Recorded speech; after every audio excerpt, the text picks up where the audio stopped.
calculate the maximum order of diffraction if excess of wavelength 0.819 angstroms is incident on a crystal of lattice spacing 0.282 nanometers.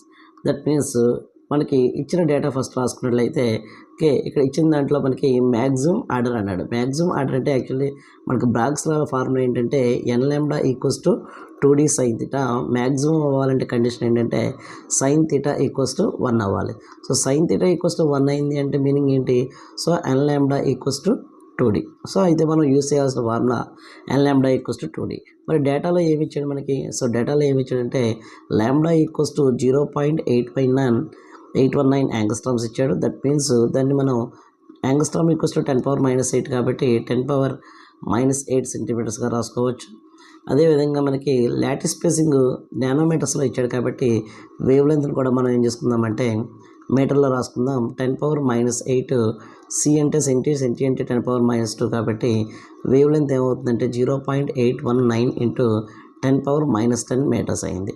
ఇక lattice spacing ఎంత ఇచ్చాడు మనకి? Lattice spacing డీతో denote చేస్తాం.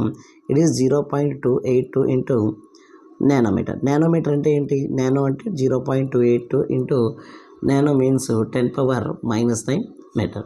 మనకున్న formula ఏంటి? N lambda equals to 2d. So n lambda equals to 2dలో కనుక మనం సబ్స్టిట్యూట్ చేసినట్లయితే సో ఎన్ వాల్యూ మనకి అడిగాడు కాబట్టి maximum order okay n into lambda means 0.819 into 10⁻⁻10 which is equals to 2 into d means it is 0.282 into 10⁻⁻9. So whatever the cancellation is possible we can cancel 10⁻⁻9. ఇక్కడ మనకి ఏముంటుందంటే 10⁻⁻1 ఉంటుంది.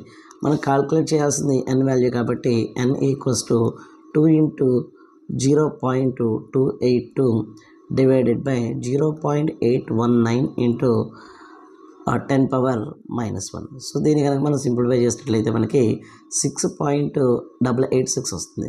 అయితే మనం అప్రాక్సిమేట్లీ 7గా తీసుకోకూడదు, ఎందుకంటే మనకి మ్యాక్సిమం ఆర్డర్ పాసిబిలిటీ అవ్వాలంటే ఈ వాల్యూ అనేది 6 ఈక్వల్ అయినప్పుడు మాత్రమే అవుతుంది. కాబట్టి ఆన్సర్ 6.